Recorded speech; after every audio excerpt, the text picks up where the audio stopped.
En Radio Proverso, La Estantería, llegamos al corazón de la literatura. Dirige y presenta Tomás Sánchez Rubio.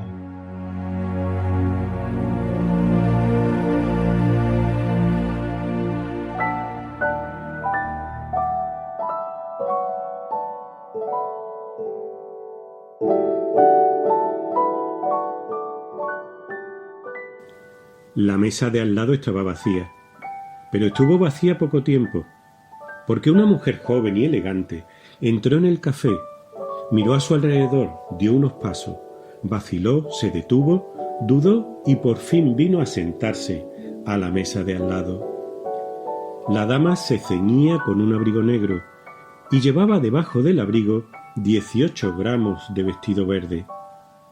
El verde del vestido era verde jade. El negro del abrigo era negro Fleming. Despedía una intensa atmósfera de perfume de Les Mois Mon Vieux. Parecía muy orgullosa del rubio frenético de sus cabellos y tenía resueltamente el aire de una persona que no pierde el aplomo jamás.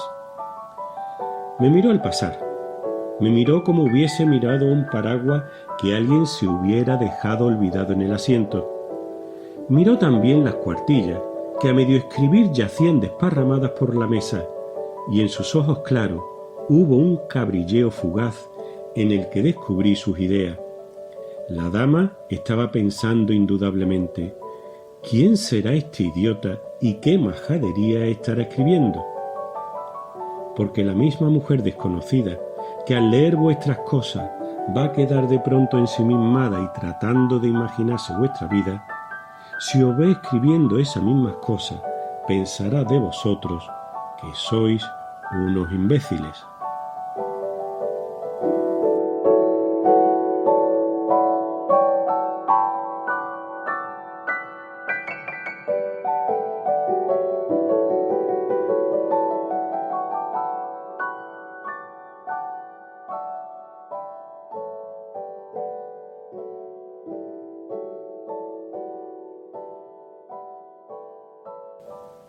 Efectivamente, como muchos de vosotros, amigas y amigos, habréis adivinado, el fragmento que acabo de leer pertenece al epígrafe titulado La dama, que forma parte del cuento El amor tomado del natural, del genial escritor y dramaturgo español Enrique Jardiel Poncela.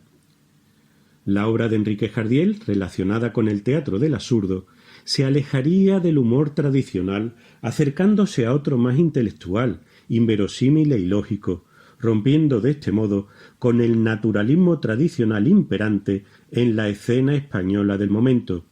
Su obra, novedosa para la época, fue ampliamente criticada y tuvo no pocos encuentros con la censura franquista.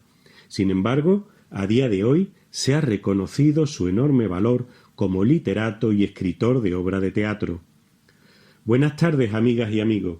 Soy Tomás Sánchez Rubio. Es miércoles y estamos en un nuevo programa de La Estantería en Radio Proverso, la radio que es cultura, concretamente el número 71. Espero sinceramente que el espacio de hoy sea de vuestro interés. Muchas gracias por estar ahí. Y es que el martes 15 de octubre se cumplieron justamente 123 años del nacimiento de Enrique Jardiel Poncela en Madrid, en el número 29 de la calle del Arco de Santa María, hoy calle de Augusto Figueroa, perpendicular a la de Fuencarral. El escritor fallecería en su ciudad el 18 de febrero de 1952. Enrique Jardiel Poncela estudia en la Institución Libre de Enseñanza y posteriormente en el Liceo Francés y el Colegio de los Padres Escolapios de San Antonio Abad. Inicia la carrera de Filosofía y Letras en 1917, pero la abandona y comienza a colaborar con diversos medios y publicaciones, apareciendo su primer relato en 1920 entre las páginas del Imparcial. Comienza a decantarse por la escritura humorística, dirección que se consolida a raíz de conocer a Ramón Gómez de la Serna. Debuta en el teatro y tras una serie de obras tanto dramáticas como narrativas, marcha a Estados Unidos en busca de la gloria como guionista de Hollywood. Sigue viajando. De allí, de Estados Unidos, regresa a España, pero la guerra civil lo obliga a huir a Francia y luego a Argentina. Finalmente consigue retornar a España, donde se concentra definitivamente en el teatro y en los guiones para el cine. Es un privilegio para mí, amigas y amigos, presentaros al invitado de esta tarde en la estantería. Se trata de Emilio José Balbuena Arriola, licenciado en Historia del Arte e investigador nacido en Sevilla. Emilio, quien profesionalmente se dedica al sector del medio ambiente en la Agencia de Medio Ambiente y Agua de Andalucía, se está convirtiendo por méritos propios en todo un referente para la crónica histórica de nuestra ciudad, particularmente en lo relacionado con la Semana Santa y el barroco sevillano. Miembro de las Hermandades de San Benito y de la Iniesta, en esta última corporación ha desempeñado diversos cargos, siendo actualmente archivero de la misma. De ella fue igualmente pregonero en el año 2016. El caso es que Emilio José Balbuena, junto a Enrique Guevara Pérez, presentaron el pasado 14 de marzo en el Salón Colón del Ayuntamiento de nuestra ciudad el libro de ambos La Semana Santa de Manuel Albarrán, el fotógrafo de las Cofradías de Sevilla, 1909-1954. El volumen, publicado por la editorial Alfar, es una obra antológica sobre uno de los grandes fotógrafos de la historia de la ciudad y nos proporciona un amplísimo material inédito, fruto de la rigurosa indagación y exhaustiva recopilación de los autores a partir de los archivos familiares del fotógrafo, así como de los de numerosas hermandades de la ciudad. Hoy, Emilio, quien precisamente fuera alumno mío de latín hace ya algunos años, ha venido al programa para hablarnos de la génesis de esta obra, también de la figura de Manuel Albarrán y de aquellos detalles técnicos que convertirían a aquel, aparte de un documentalista excepcional de toda una época, en un verdadero artista novedoso y original en su campo.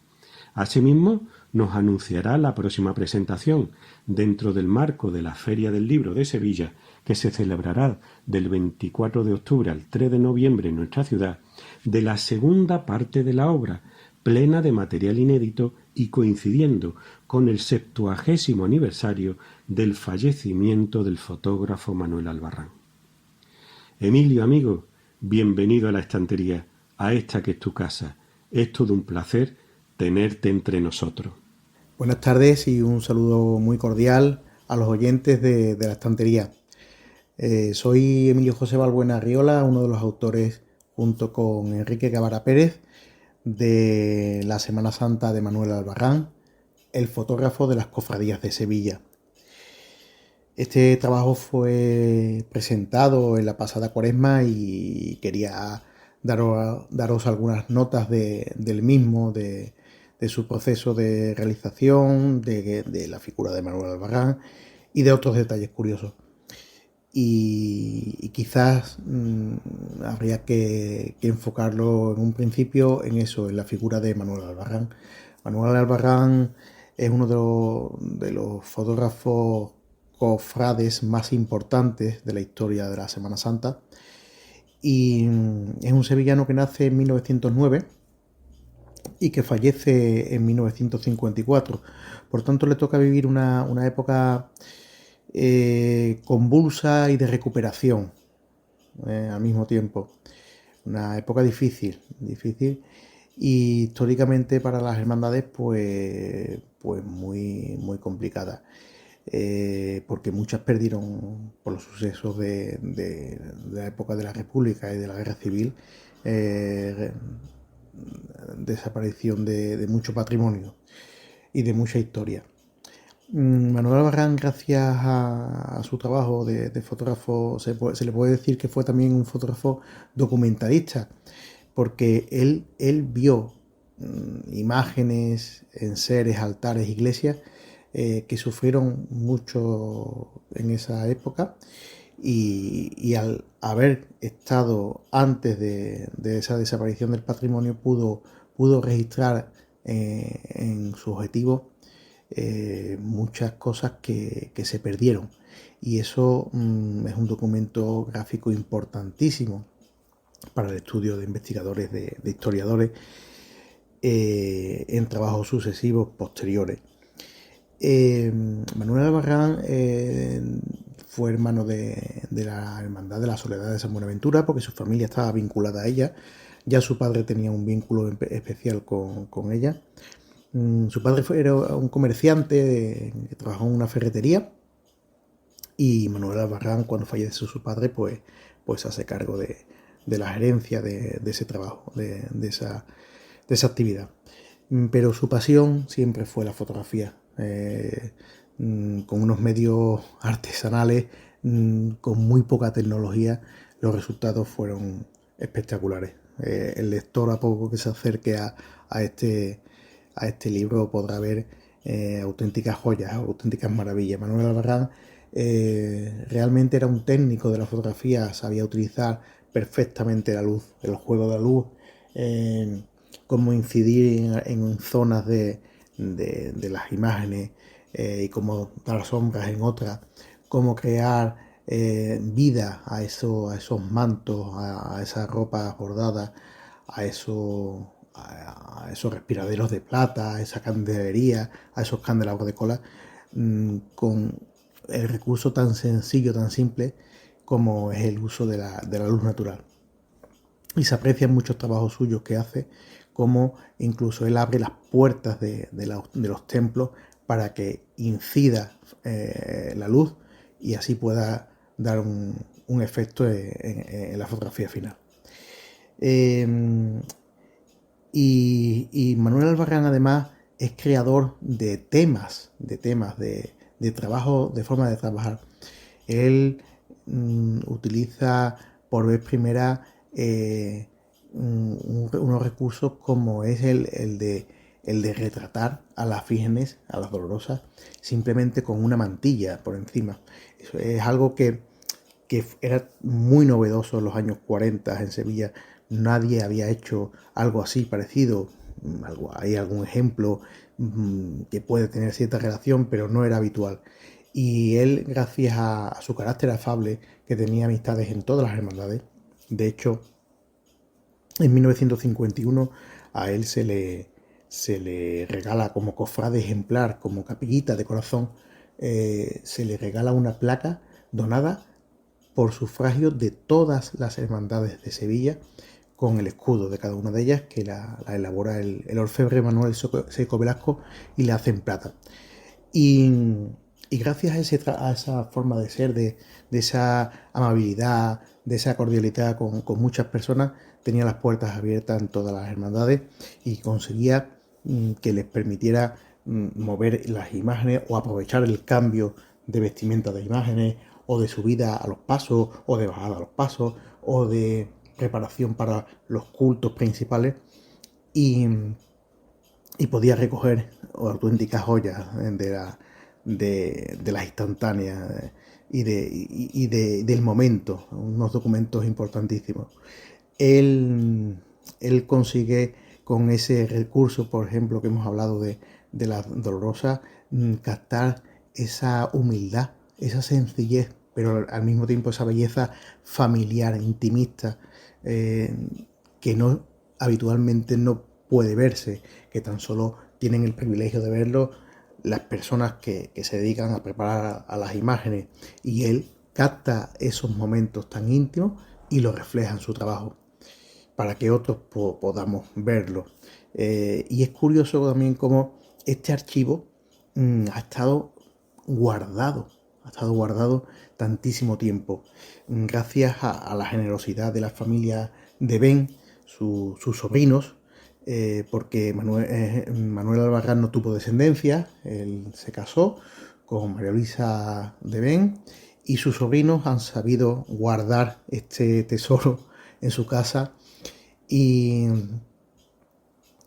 ellos poco a poco han ido ordenando por hermandades, por cajas, por las placas, porque son placas de cristal, algo que ya hoy en día no se trabaja, es algo totalmente histórico lo que tienen. Entonces estas placas de cristal hay que escanearlas, el proceso es escanearlas con una buena resolución, y después se puede editar, se puede dar más contraste, más luminosidad, más saturación. Y gracias a ese empeño de la familia de Ben, podemos dar un poquito unos apuntes de la génesis del libro. El libro en sí empieza a pensarse en el otoño de 2023. Este año 2024 es muy importante en la vida de Manuel Abarrán porque se cumplen 70 años de su fallecimiento y era el principal motivo, la motivación era esa, teníamos que hacer algo, había que hacer algo para que no quedara en el olvido 70 años después este importante fotógrafo. Y cómo no, pues la mejor forma de homenajear a una persona es que quede por escrito y que quede plasmado en un libro. En la parte literaria en la que hemos escrito tanto Enrique como yo es una aportación humilde pero al mismo tiempo muy detallada de diferentes aspectos históricos, artísticos y de curiosidades infinitas que hay en el libro. Hay muchos datos curiosos. Hemos encontrado enseres que ya no existen. Hemos encontrado préstamos de enseres. Hemos encontrado curiosidades de montaje de altares. Algo que es realmente apasionante. Ha sido un trabajo muy arduo. El libro se estructura en tres grandes bloques. Ahí también hay un prólogo, hay el prólogo hecho por los afamados fotógrafos Fernando Salazar y Ángel Bajuelo. Hay una presentación de José Manuel de Ben por parte de la familia en la que hace una biografía, habla de diferentes aspectos y nos comenta también detalles del propio archivo, de cómo está ordenado, de la cantidad de placas que lo componen y cómo en todo este tiempo ha estado perfectamente custodiado. Los autores hacemos una introducción de un poquito de la evolución del mundo de la fotografía en las cofradías de Sevilla y cómo llegamos a día de hoy. Y son 16 hermandades las que han tenido la suerte de en esta ocasión ser mostradas, como son La Paz, La Cena, La Iniestra, San Roque, La Estrella, Santa Marta, el Museo, La Candelaria, San Bernardo, Los Negritos, el Gran Poder, la Macarena, el Calvario, la Esperanza de Triana, la O y el Santo Entierro. Y todo esto que compone el libro no tiene mucho sentido si no vamos un poco atrás en el tiempo, hasta el año 2021. En plena pandemia, José Manuel de Ben, por parte de la familia, se pone en contacto conmigo. Yo, aparte de escribir este libro, pues soy redactor del Boletín de las Cofradías desde hace muchos años. Y José Manuel me pide que le ayude a dar difusión a su tío padrino en este caso también. Entonces, pues nada, yo me ofrezco sin ningún problema que las páginas del Boletín de las Cofradías, dentro de mis posibilidades, pues se hará algunos artículos sobre diferentes hermandades que están en el archivo de Albarrán. Claro, esto se hace coincidiendo con boletines especiales dedicados a las hermandades. Y el primero fue el de Cuaresma de 2021, que estaba dedicado a la hermandad de San Roque. Fue la primera que se trabajó. Después se han trabajado, han salido las páginas del Boletín de Cofradías, la hermandad de la Candelaria, la hermandad del Museo, la de Santa Marta, la de San Bernardo y la de la O. Y han salido posteriormente otros trabajos como la hermandad de la Estrella, la hermandad del Cristo de Burgos. Y así sucesivamente vamos sacando poco a poco pequeños artículos, pero en la línea de la temática del libro. Quizás con la suerte de poder hacer comentarios un poquito más extensos que en el propio libro, porque la envergadura de la cantidad de fotografías que van en el libro, que son en este caso 394 las que han ido en este primer volumen, nos encorsetan la extensión de esos comentarios, para no hacer demasiado voluminoso el libro. Como he dicho, Son tres grandes bloques, el capítulo de imágenes, el capítulo de cultos y el capítulo de cofradía. En el de imágenes pues aparecen las imágenes titulares de nuestras hermandades, con diferentes aditamentos, sin aditamentos, a medio vestir, siempre con sus fondos preparados. Él montaba, porque Manuel Albarrán era un fotógrafo de interiores, montaba sus estudios en las iglesias con las cañas de encender, con cortinaje, aprovechando algunos fondos, y siempre conseguía efectos maravillosos. Y también retrataba las imágenes secundarias, una cosa muy curiosa, que era poco conocida. De hecho, cuando fallece, él estaba trabajando en un proyecto muy interesante de hacer una publicación con todas las imágenes secundarias de la Semana Santa. Podemos ver a Nuestra Dolorosa en diferentes posiciones en cuanto a su vestimenta, vestidas de brea, vestidas de reina, y hemos conseguido hasta fechar a una imagen que ya desgraciadamente no procesiona, pero que la conserva la hermandad, y que gracias a una fotografía hemos podido ver cómo la firma del autor tenía también la fecha, y algo que la historiografía tradicional no tenía registrado. Por tanto, este libro también ha hecho una aportación histórica al mundo de la Semana Santa. Vemos, como hemos dicho, a la Dolorosa con sus mantillas de forma intimista. Vemos también traslados de imágenes a diferentes templos o por diferentes circunstancias y efemérides, bocetos de imágenes, bocetos de pasos, fotografías de imágenes ya no existentes también. Fue un fotógrafo documentalista. Y también cómo trabaja esos fondos, principalmente blancos, pero también algún fondo oscuro, y así contrasta con las diferentes vestimentas de las imágenes que recoge. En el apartado de cultos, aparte de los cultos de regla, los quinarios, los escenarios, los trigos, encontramos también como curiosidad que Manuel Albarrán le atrae algo que estéticamente hoy en día es muy llamativo, como son los altares de insignia, pero que en esa época lógicamente no eran tan ricos como hoy en día, pero tenían su simbolismo y su sentido, y lo refleja perfectamente en su trabajo. Y finalmente, como no, las imágenes en el esplendor de sus pasos, en la riqueza de esos mantos, en la belleza de esa orfebrería de plata o plateada, y cómo lucen esos pasos de misterio con esas tallas barrocas tan doradas, incluso algunos en madera, en su color, y recoge lo que es ese barroquismo, esa tradición efectista, teatral de nuestra Semana Santa. Yo invito a los oyentes de la estantería a que se acerquen un poco a la figura de Manuel Albarrán. En este 70 aniversario de su fallecimiento es el mejor homenaje que podemos darle, dar a conocer su trabajo. Nosotros humildemente hemos puesto nuestro granito de arena.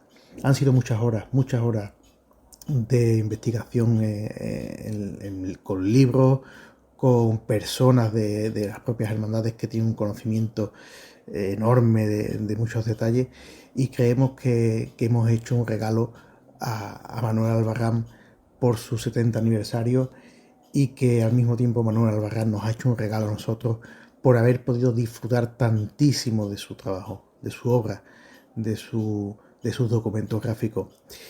Y yo para finalizar, aparte de daros las gracias por dejarnos este espacio en la radio, quiero también decir que es motivo de alegría que en este mes de octubre estamos de enhorabuena, porque falta muy poquito para que se cumpla esa efeméride del 3 de noviembre del 54 a la fecha que estamos, es decir, 70 años del fallecimiento, y lo queremos celebrar con el anuncio de la realización del segundo volumen de la Semana Santa de Manuel Albarrán, el fotógrafo de las cofradías de Sevilla. 16 nuevas hermandades, 404 fotografías, todas comentadas, con la misma estructura que teníamos con el primer volumen, pero con mayor incluso ilusión que el primero. Hemos aprendido mucho del trabajo realizado y eso nos ha servido para continuar la estela del primer volumen. Es algo curioso que en este mismo año se haya podido hacer dos ejemplares de esta temática, pero el público la ha recibido con cariño, está gustando y nosotros estamos muy contentos, los dos autores, Enrique Guevara y yo, estamos muy contentos de que haya podido resultar agradable al lector este trabajo tan bonito en cuanto a dar a conocer cosas que estaban guardadas en un archivo. Es bonito dar luz a lo que está oculto, y con este trabajo creo que se ha dado luz y esplendor a lo que ya lo tenía de por sí, pero que estaba guardado. Muchísimas gracias.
En el espacio Desde la Raíz, donde comentamos habitualmente en cada programa la etimología de unas cuantas palabras y expresiones pertenecientes a nuestra rica lengua castellana, trataremos esta semana algunas vocilocuciones de cuyo origen, a pesar de seguir siendo más o menos habituales hoy día, hemos perdido ya la conciencia.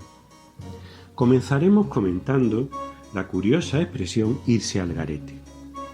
Y es que en el pretérito lenguaje marítimo, cuando una embarcación perdía el control, iba sin gobierno y era llevada por el viento o la corriente, se decía que se estaba yendo al garete. De ahí que con el tiempo se utilizase esta locución para referirnos a todo aquello que creemos predestinado al fracaso, a perderse, hundirse o malograrse.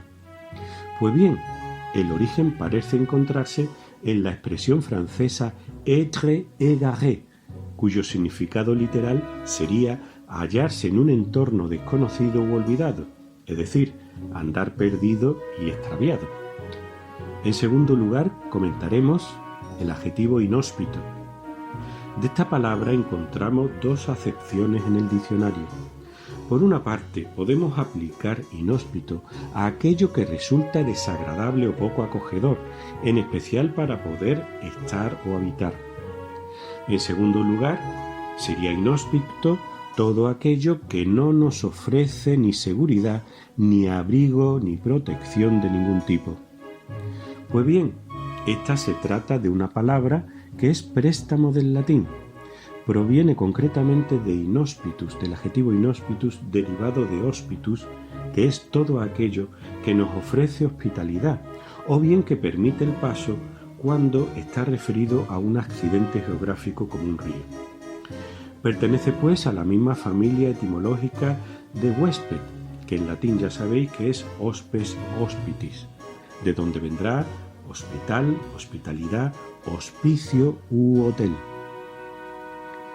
En tercer lugar tenemos la curiosa palabra pelmazo. Según el diccionario de la Real Academia, es un pelmazo toda aquella persona que nos resulta molesta, fastidiosa e inoportuna. Y es que proviene del latín pegmatum y este a su vez del griego pegma, que significa literalmente compacto, congelado, coagulado o solidificado. Su significado original, según el maestro Pancracio Celdrán, sería el de emplasto, y Covarrubias, en su Tesoro de la lengua castellana, define el pelmazo como una cosa pesada y a la vez aplastada. En cuarto lugar, tenemos la curiosa expresión quedarse a cuadros. Y es una expresión que proviene del ámbito teatral. En un espectáculo teatral nos podemos encontrar a un grupo de intérpretes que en un momento dado, después de realizar determinada acción, en algún momento se quedan estáticos ante el público. Así también en el ámbito de las artes plásticas entendemos por cuadro vivo aquella representación de una obra de arte o de una escena por personas que se encuentran inmóviles y en silencio. Y es que efectivamente en la vida cotidiana entendemos por esta expresión de quedarse a cuadro el hecho de quedarse profundamente sorprendido y perplejo cuando te cuentan algo que te asombra o que te parece ilógico o impensable que pudiera suceder. De manera que te quedas, digamos que no sabiendo cómo reaccionar y por tanto patidifuso. Por cierto, ese término patidifuso pues bien merece otra entrada en un próximo programa, una palabra muy curiosa. Y ya por último lugar pues nos referiremos al verbo involucrar o involucrarse. Entendemos por involucrarse el quedar conectado, comprometido con un determinado tema o situación en el cual participamos o nos vemos obligados a participar de manera tanto activa como pasiva. Del latín involucrum, envoltura, vendría directamente este verbo. En un primer momento, pues, la idea sería la de verse envuelto, complicado en algún asunto del tipo que sea.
En el rincón de las historias, nuestro compañero y amigo José Manuel Martínez Arias, relatista de cabecera de La Estantería, vuelve a estar una semana más en el programa.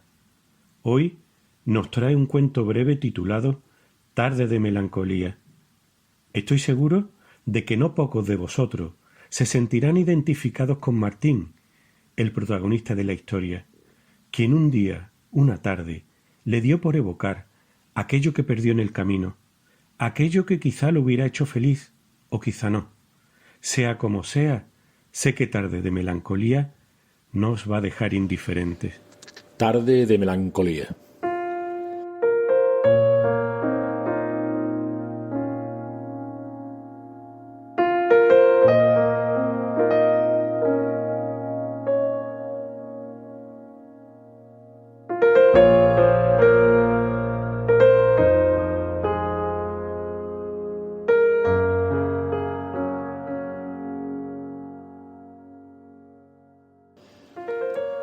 Martín siempre fue un obseso de las matemáticas. Tal vez por ello, desde hacía 15 años, todos los 25 de enero, al caer la tarde, a la salida de la oficina, sentía unos vagos deseos al principio, una urgencia irrefrenable después, de subirse al coche y conducir lentamente a las afueras de la ciudad. Siempre elegía, arrogante verbo, la carretera del sur. Circulaba en silencio, con el teléfono móvil y con la radio del coche apagados, con las ventanillas cerradas. Y mientras circulaba despacio, sin ninguna prisa, iba dejando que su memoria fuese construyendo imágenes, pasillos, recuerdos que iban surgiendo sin orden y que parecían ir proyectándose en el parabrisas del coche al que miraba Martín. Estas imágenes iban definiéndose y ganando formas y colores a medida que se sucedían los kilómetros y que avanzaba la noche. Martín mezclaba las imágenes, tal vez evocadas, sin duda inventadas, con sus reflexiones. A veces incluso se descubría hablándose en voz alta y preguntándose, por ejemplo, si nunca pudimos convivir, si no tuvimos ni un día de paz, si no fuimos felices, ¿por qué te echo de menos? ¿Por qué todos los 25 de enero, como el día de hace 15 años en que te fuiste, sigo recordándote como si fueras aún el centro de mi existencia? Después de llegar indefectiblemente a estas preguntas todos los 25 de enero desde hace 15 años, y que Martín nunca llegaba a responderse más que tangencialmente, y que siempre brotaban en su conciencia entre el kilómetro 35 y el 60, los años que tenías cuando te marchaste, los años que tendrás ahora, Martín recordaba los muslos de su ex Luisa. Eran fuertes y tersos, delgados, sus tobillos asimismo muy finos, delicados, quebradizos, diría Martín. Su piel muy clara y suave, sin manchas ni rojas ni de ninguna otra coloración, como la paleta monocroma de un pintor novel. Sus ojos, como una tarde de otoño, permanentemente anegados de agua, de claros que eran. Sus labios, siempre a la espera de lo que habría de venir. Sus senos, tersos, duros, orgullosos, mirando hacia mis ojos. Y sobre todo, Luisa, tu ternura, dispuesta siempre y sin remedio a acogerme en todas las formas imaginables. Nunca mis sueños estuvieron a la altura de tus manos dispuestas. Sé que ni tus ojos ni tus senos, que ya habrán sido abandonados por su tersura, ni tus labios ni tu piel, que se mostrará con variados colores otoñales, ni tus tobillos ni tus muslos, que habrán visto cómo los abandonaban sus fuerzas, serán los que fueron. Pero justamente por ello, no puedo entender, se preguntaba Martín, ¿por qué, Luisa, si nunca fuimos felices, te sigo echando de menos? ¿Y por qué, Luisa, cada 25 de enero tengo la irreprimible necesidad de subir al auto y marchar por el camino del sur para ir a buscarte, sabiendo que alcanzarte no es siquiera deseable?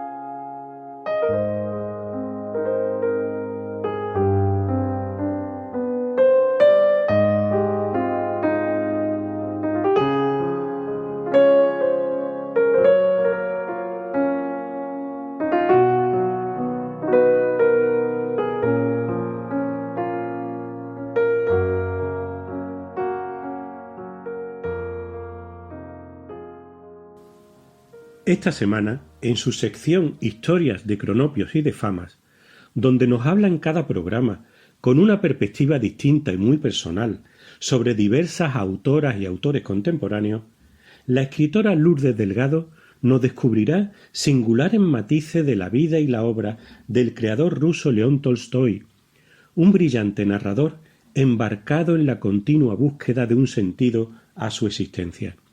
Seguidamente nos comentará el libro Confesión de este mismo fascinante escritor. Os dejo con la palabra siempre grata de Lourdes y sus interesantes historias de cronopios y de fama, con las que seguro que hoy, como siempre, disfrutaréis y aprenderéis. Mi vida es una broma estúpida y cruel que alguien me ha contado. Un saludo, mundo, un saludo, Tomás, y saludos cordiales a nuestros oyentes de la estantería. El dueño de esta frase es el conde ruso León Tolstói.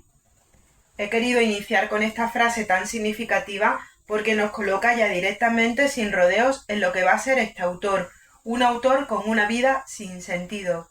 Cuando uno ha perdido algo, lo lógico que hace es salir a buscarlo, y eso fue lo que hizo este cronopio. Tolstói desde muy temprana edad pierde el sentido de la vida y lo va intentando buscar en diferentes lugares, de diferentes modos y siendo incluso diferentes personas. Tolstói es muy interesante, no es ese personaje plano que quisieron hacernos creer los fascismos, que solo nos dieron a conocer al conde aristocrático, autor de Guerra y Paz y de Ana Karenina. Tolstói es mucho más que eso, como iremos viendo. Nace en 1828 en Yasnaya Poliana, que es un pueblecito muy rural de la provincia de Kazán, en Rusia, y está muy retirado de los dos núcleos urbanos más importantes, de San Petersburgo y de Moscú. Nace en un ambiente aristocrático, de privilegio, es el hijo de un conde, pero todo se le tuerce cuando se queda huérfano siendo muy niño. Ahí es para mí donde el escritor pierde el sentido de la vida. No hay pérdida de sentido más grande que la muerte repentina, y un niño además no entiende la muerte. A raíz de la muerte de sus padres sufre un desarraigo, como es lógico, porque la familia se disgrega. Él tiene más hermanos, él se va con una tía y el resto de los niños se lo reparten entre la familia. Con 16 años, Tolstói decide que va a ir a estudiar a la universidad y se matricula en lenguas y literatura. Está un año y siente que su lugar no está ahí, por tanto, abandona los estudios. Al año siguiente lo vuelve a intentar, esta vez se matricula en Derecho y le sucede 3/4 de lo mismo. Muy frustrado porque no ha encontrado el sentido de la vida en las aulas de la universidad, decide buscarlo en la vida que le correspondía, que era la vida que le había tocado, ¿no? La vida de rico, la vida de aristócrata. Y entonces empieza con esa juerga nocturna, a consumir alcohol, a visitar asiduamente las casas de consuelo, donde se aficiona al sexo salvaje y compulsivo, y además al juego. Tolstói jugaba mucho a las cartas.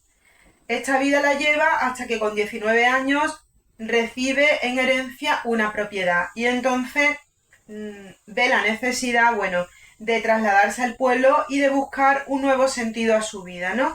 Y dice que quiere ser campesino, que cree que el sentido de la vida está en la tierra.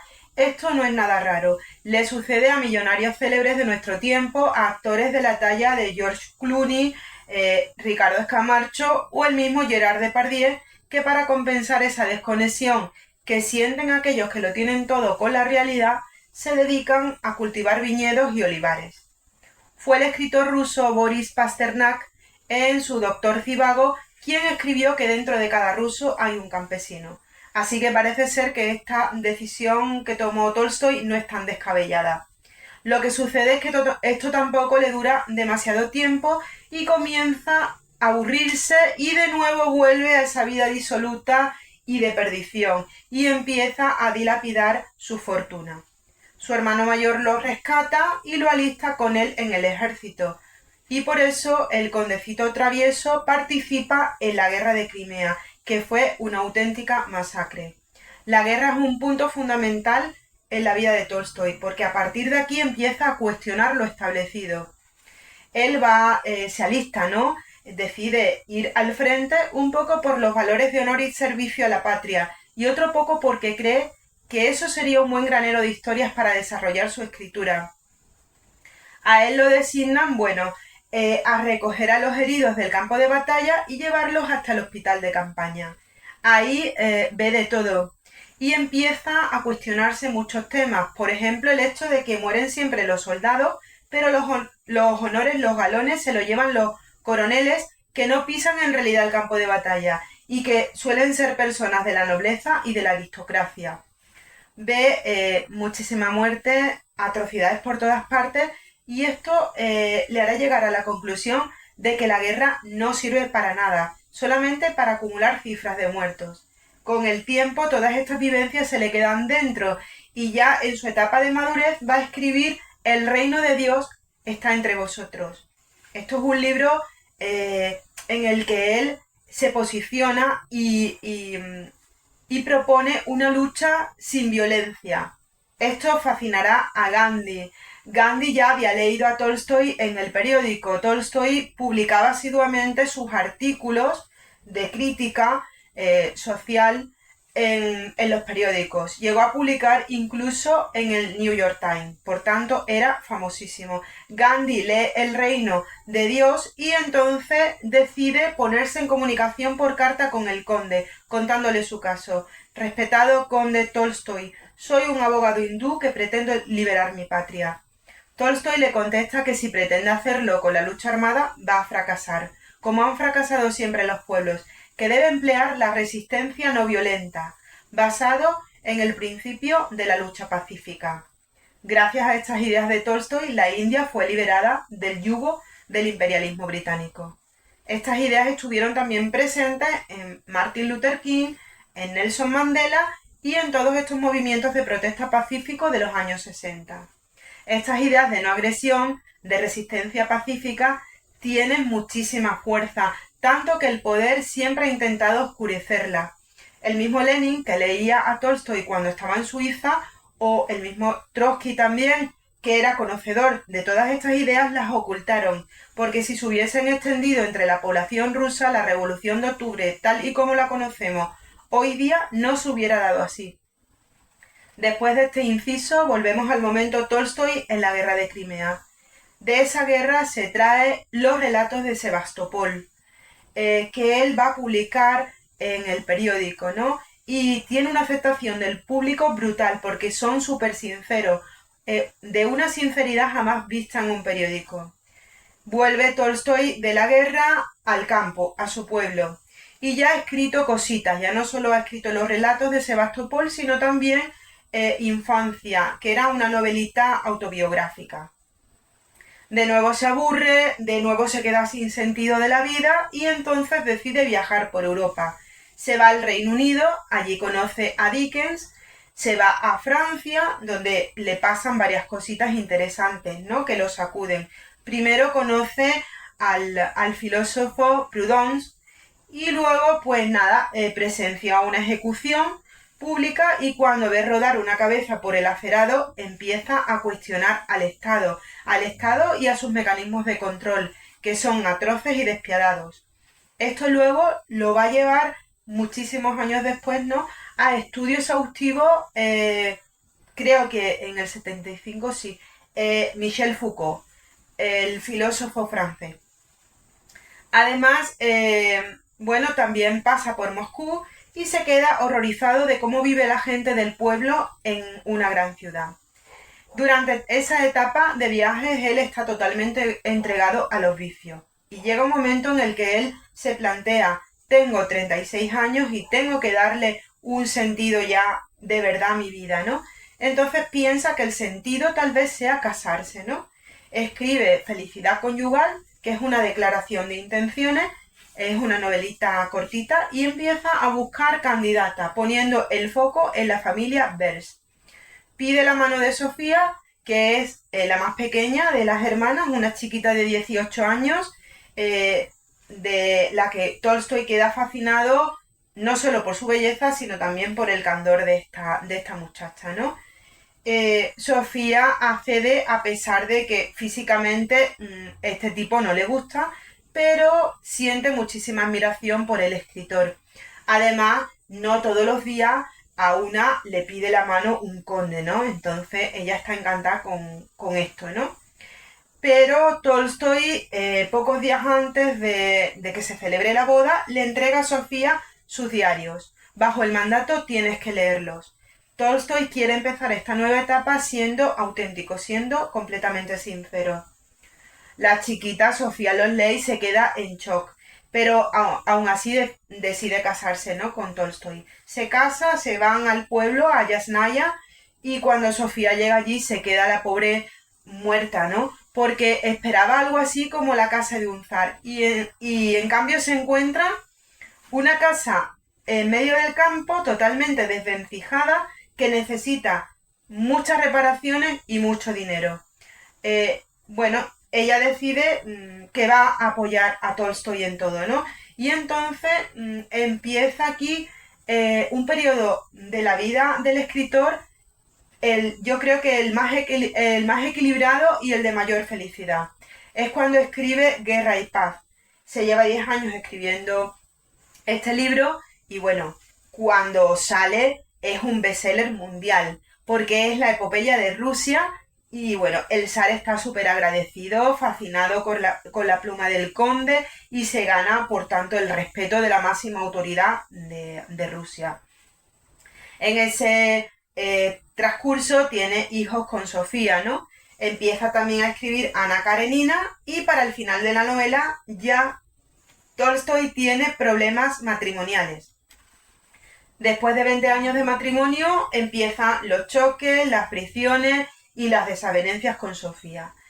Tolstoy cae por ello en una profunda crisis existencial que lo lleva a una depresión severa. Entonces empieza pues a leer todo lo que pilla, empieza a leer a Lao Tse, a Confucio, a Marco Aurelio, a Spinoza, a Séneca, a San Agustín, a Rousseau, etcétera, etcétera, etcétera. De todo esto sale fortalecido y comienza aquí lo que la crítica llama el segundo Tolstoy. Inicia con una novelita que después hablaremos de ella, que se llama Confesión. Tolstoy se da cuenta de que todo lo que lo rodea es falso. Es falso el matrimonio, la religión estandarizada, es falso el Estado, y lo único verdadero es el amor, pero el amor universal. Y en base a este valor, Tolstoy comienza a vivir su nueva vida. Libera, por tanto, a los campesinos, les concede tierra, monta escuelas para los hijos de los campesinos porque considera que todos tenían derecho a las mismas oportunidades y que los cambios sociales empiezan precisamente por la educación. Se hace vegetariano, empieza a practicar sus ideas basadas en el cooperativismo, en el amor universal, en el respeto a la naturaleza y a los animales y en el principio de no violencia. Y entonces esto hace que muchos hombres de Asia, África y de otros puntos del planeta como Canadá vengan a buscarlo para conocerlo. Sucede un acontecimiento, bueno, que lo va a enfrentar muchísimo al zar, ¿no?, que es el de los bebedores de leche. Este grupo minoritario ruso tenía, bueno, muchos puntos en común con Tolstoy. Eran vegetarianos, defendían pues a los animales, estaban en consonancia con la naturaleza y con el principio de no violencia. El zar está reclutando hombres y los bebedores de leche se niegan a empuñar armas. El castigo por la desobediencia del zar era la deportación a Siberia. En esta época ser deportado no significaba meterse en un tren y llevarlos hasta el punto, ¿no?, que fuese, sino morir caminando. Tolstoy interviene en contra de lo dictaminado por el zar y dice, bueno, a esta gente les hace falta un trozo de tierra lejos de Rusia y un barco que los lleve a esa tierra prometida. Pero no tengo dinero. Entonces piensa, voy a escribir una novela. Y así nace Resurrección, que es un novelón de 400 páginas para salvarle la vida a estos hombres. La editorial le paga por adelantado, por supuesto, porque saben que todo lo que escribe el conde se transforma automáticamente en bestseller mundial. Con ese dinero que le da la editorial, fleta un buque, mete a estos hombres y a su familia en el barco, compra un pedazo de tierra en Canadá y le echa así un pulsito al zar que no puede hacer otra cosa, bueno, que no hacer nada, ¿no? Porque Tolstoy en ese momento era mundialmente famoso. hubiera sido, bueno, echarse tierra encima y convertirlo en un mártir si hubiera mandado a alguien para asesinarlo, ¿no? Porque con las ideas que tenía además el conde, esto era muy peligroso, no le convenía. Tolstoy además deja de pagar impuestos porque según él solo servían para sostener el status quo de algunos y financiar un ejército que ejercitaba su violencia contra los mismos que lo pagaban. Se bate también contra la propiedad privada y bueno, en realidad está luchando por una sociedad más igualitaria. Renuncia también a los derechos de autor, porque le parecía una indecencia y una inmoralidad hacerse rico escribiendo. Esto ya es la gota que colmó el vaso con su esposa, con Sofía, que ya para entonces andaba súper enfadada con él y alejada emocionalmente, ¿no? Porque las ideas económicas de ella chocaban frontalmente con las ideas espirituales de su esposo, de Tolstoy. Tolstoy, bueno, decide que la única solución a todo esto es abandonarlo todo, abandonar a Sofía, abandonar su familia e iniciar su peregrinación por el mundo. Una madrugada se levanta, se prepara y le dice a los sirvientes que no le digan nada a la señora y abandona la familia. No llega muy lejos porque después de visitar el primer monasterio coge frío porque era invierno, cae enfermo y muere de neumonía en una estación de tren en Rusia que todavía tiene el reloj por lo visto detenido en las 6 de la tarde, que fue la hora en la que murió allí Tolstoy.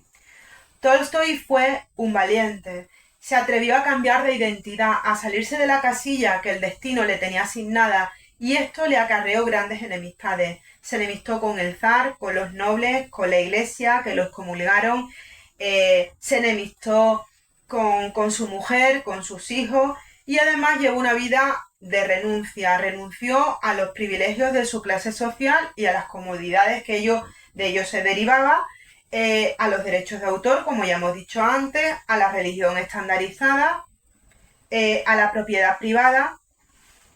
Fue un inquebrantable, uno de esos hombres que intentó vivir su vida de acuerdo a sus ideales y luchó toda su vida para mejorarse, para ser mejor persona. Escribió: para vivir honradamente la vida hay que desgarrarse, hay que luchar, equivocarse, empezar, abandonar y de nuevo empezar y de nuevo luchar y de nuevo equivocarse y sufrir privaciones. Y la tranquilidad no es otra cosa que bajeza moral. El legado de Tolstoy es importantísimo y desde esta humilde sección quería darle las gracias por sus luchas, que hoy están entre nosotros más vivas que nunca. Gracias, gracias por decir en voz alta que la educación es un derecho de todos y por predicar con el ejemplo, con las escuelas pedagógicas.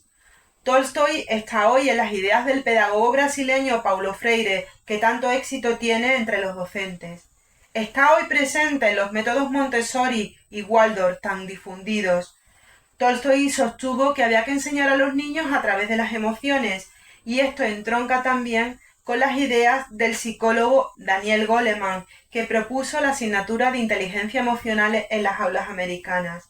Gracias, Tolstoy, por enseñarnos a ser valientes, a decir no a la violencia y a luchar por nuestros derechos democráticos con la desobediencia civil y la resistencia pacífica.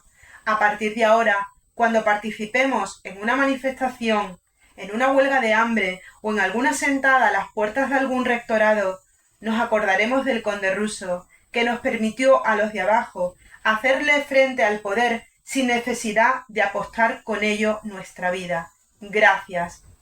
El libro que os quiero recomendar hoy es Confesión. Es un libro para mí muy importante y al que le tengo muchísimo cariño. Cuando llega a mis manos, yo también, como el protagonista, estaba muerta por dentro y buscaba desesperadamente un motivo para vivir. Yo también me estaba debatiendo, como Tolstoy, en el demoledor e implacable ¿para qué? Y al final de su lectura me salvó.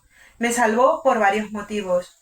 Porque saber que un hombre de la genialidad, del talento, de la grandeza de Tolstoy, el saber que él había estado también en el mismo agujero negro que yo, me hacía sentir menos sola en mis tormentos. Y además me salvó, porque la lectura de Confesión yo no la hice sola, sino que la hice junto a una persona para mí muy muy especial, que con su sola presencia, que con su voz me daba motivos para saber que a pesar de todo la vida merece ser vivida, y entonces decidí quedarme. Esta novela marca un antes y un después en la vida de Tolstói. Tolstói ha llegado a sus 50 años y ha acumulado fortuna, fama, admiración, tiene esclavos, tiene esposa, tiene hijos y tiene una carrera de escritor que le encanta, que hasta entonces había sido esencial para su desarrollo. Es decir, es un hombre que lo tiene todo y a la misma vez siente que no tiene nada, que no es feliz. Fue la poeta mexicana Rosario Castellanos quien dijo: «Sería feliz si supiera cómo, si me hubieran enseñado los gestos». Empieza el quiebre total y absoluto de un hombre que había dejado, según él nos cuenta en Confesión, en esta novela, él había dejado por mucho tiempo de responderse a preguntas esenciales, las había aparcado. Y ahora estas preguntas sin respuesta andaban persiguiéndolo con gran obsesión. Hacía incluso años que Tolstói ya no creía, que no tenía fe. En mi opinión, le pasa un poco como al Zaratustra, ¿no? Se le muere Dios y en esa crisis de fe, en esa muerte de Dios, él que tenía toda su vida alineada a esa existencia de Dios, tiene que cambiarlo todo. Al producirse la muerte de Dios, ese hombre también va a morir y tiene que nacer otro tipo de hombre. Y esto es lo que está en este momento buscando Tolstói. Se ha muerto ese Tolstói de la infancia, el acumulador de riquezas, el Tolstói aristocrático, el creyente, el Tolstói nacido para un determinado tipo de vida. Y ahora él está ante esa muerte, ante esa ausencia de Dios, y se está asomando con un vértigo insoportable al vacío de sí mismo y al vacío de su propia vida. Y lo que le pide el cuerpo es lanzarse a los abismos y acabar ya de una vez por todas, matarse. Pero aguanta y no lo hace, y poco a poco va reflexionando, va haciendo lecturas y va creando así su propia versión del superhombre.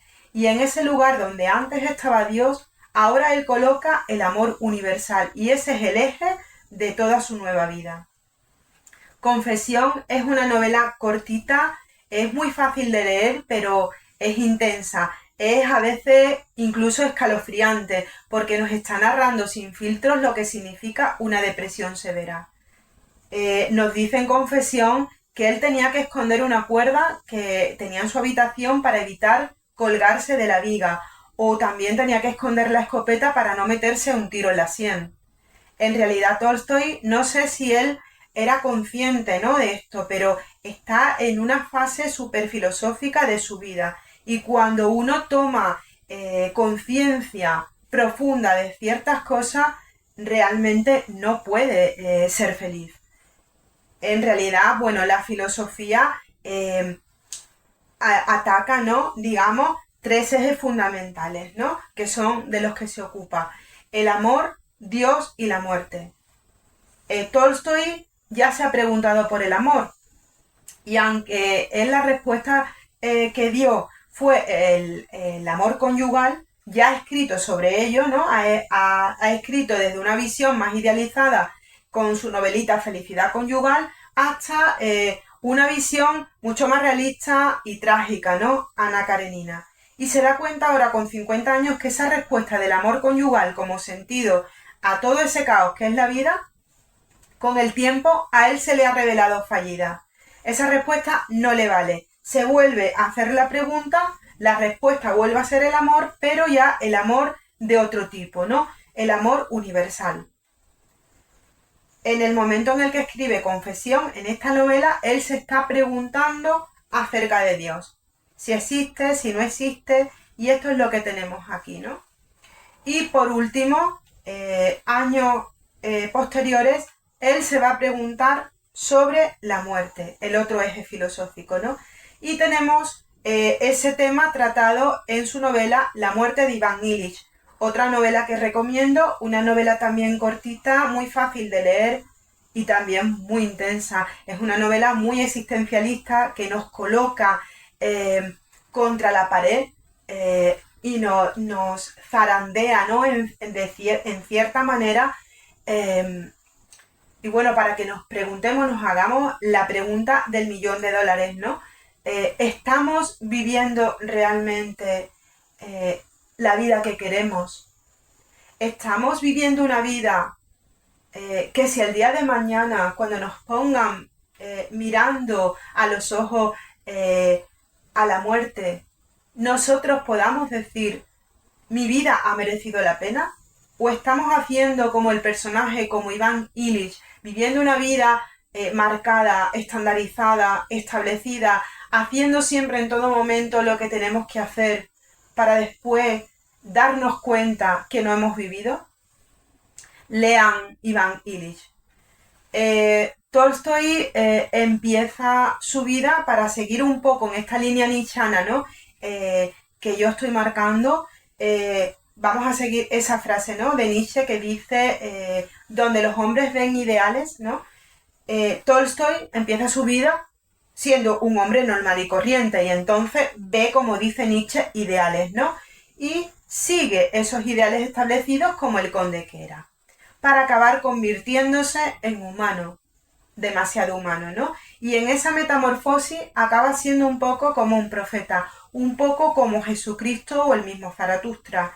Es muy significativo que compartan este hecho, ¿no?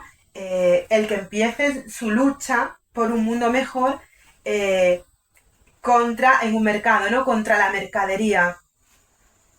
Tolstoy también se batió contra el capitalismo, ¿no? Que nos retira de la ética, que nos retira de lo humano, que nos retira del amor universal.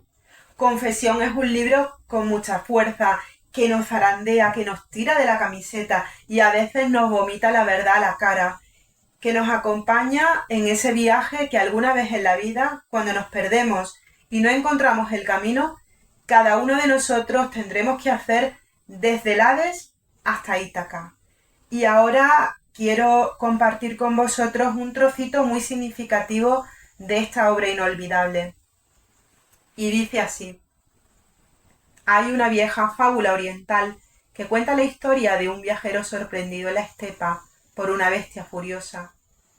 Para escapar de la bestia, el viajero salta al interior de un pozo sin agua, pero en el fondo ve a un dragón con las fauces abiertas, dispuesto a devorarle.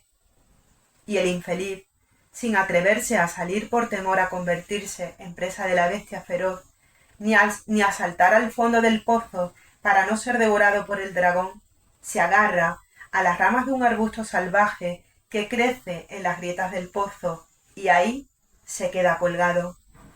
Los brazos se debilitan y siente que pronto tendrá que abandonarse a la muerte. Pero sigue aferrándose y mientras se aferra mira alrededor y ve que 2 ratones giran regularmente en torno al tronco del arbusto del que está colgado y lo roen. De un momento al otro el arbusto se quebrará y él caerá en las fauces del dragón. El viajero sabe que su muerte es inevitable, pero mientras continúa suspendido busca a su alrededor y halla sobre las hojas del arbusto algunas gotas de miel, las alcanza con la lengua y las lame. Así me aferro yo a las ramas de la vida, sabiendo que la muerte me espera inevitablemente, preparado para despedazarme, y no puedo comprender por qué soy sometido a este tormento. Intento chupar esa miel que antes me consolaba, pero esa miel ahora no me da placer, y no veo más que una cosa: el dragón y los ratones. Cuando la miel ya no lo satisfagan y tomen conciencia del absurdo de su vida, de que están en un pozo negro agarrándose con uñas y dientes a una rama o a las grietas de las paredes, que de un momento a otro no les va a aguantar más el peso y van a precipitarse al profundo. No lo hagan, no se queden en el pozo esperando cómo les sobreviene la catástrofe. Salgan a la superficie, no dejen que el temor les pueda. Salgan con las piernas temblonas y la cara de susto, pero salgan a la superficie y enfréntense a sus demonios. No continúen engañándose. Pongan sus energías en cambiar las cosas, no en sobrevivir. La supervivencia no es vida, es muerte en pequeñas dosis. Que sepan que sólo así mueren las bestias, los minotauros, las medusas, los cíclopes, los demonios. Abadón. Queridos cronopios, lean a Tolstoy y no se queden, por favor, en el pozo. Y no se enamoren demasiado. Y si encuentran una esperanza al pie de un cocotero, llévensela a casa y nútranla. Hasta el próximo programa.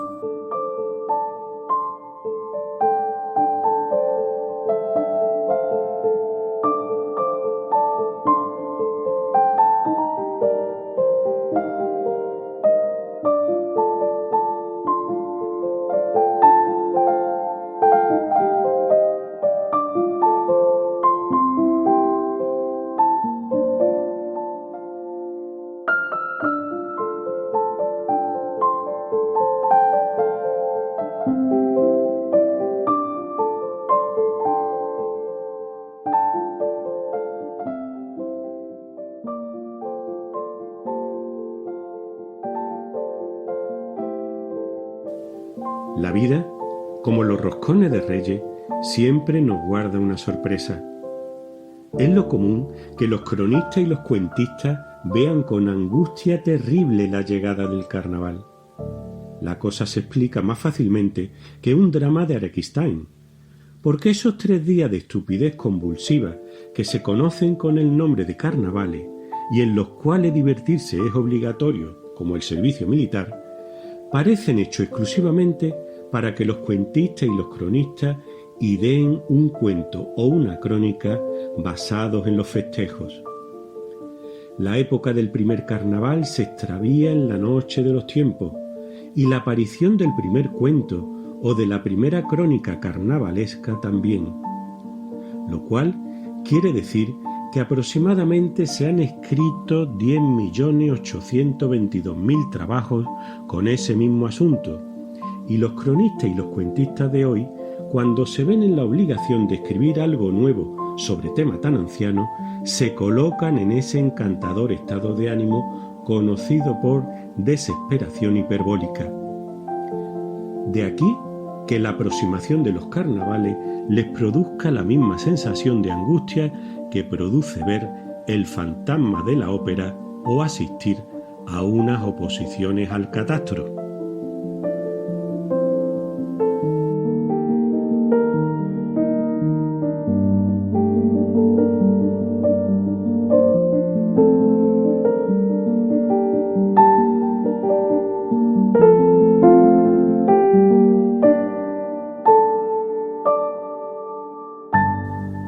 Enlazando, como solemos hacer, el final del programa con su comienzo, he querido acercarme al término de la estantería de hoy con otra muestra de la obra de nuestro admirado Enrique Jardiel Poncela, concretamente con un fragmento del cuento A propósito del carnaval, que lleva como subtítulo Cómo acabó sus días Itarreta.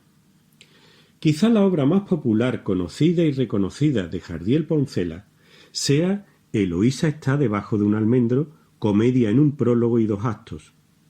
Pienso que a este respecto merece la pena recordar la versión cinematográfica estrenada en nuestro cine nada menos que el 21 de diciembre de 1943. El argumento de Eloísa está debajo de un almendro, en donde no falta una notable dosis de suspense, podría resumirse como sigue. Al regresar de una larga estancia en el extranjero, Fernando encuentra una carta de su difunto padre en la que le pide que desentrañe el enigma de un viejo caserón relacionado con su muerte.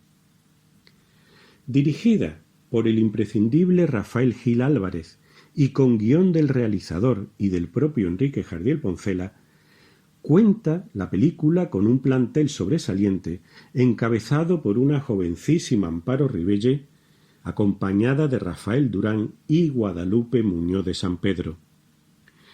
Igualmente destacaría la versión que de la obra se emitiría en el Espacio Estudio 1 en el año 1973. En esta ocasión, a Amelia de la Torre la acompañarían Tote García Ortega y Carlos Ballesteros. El plantel se completaba con los magníficos secundarios Guillermo Marín, Antonio Garisa, Manuel Alessandre o Alberto Bove. Me despido por ahora de todos vosotros, amigas y amigos de la estantería. Espero que el programa de hoy os haya resultado realmente de interés y de provecho. No dejéis de crear, de leer, de aprender. Pronto, muy pronto, volveremos a escucharnos.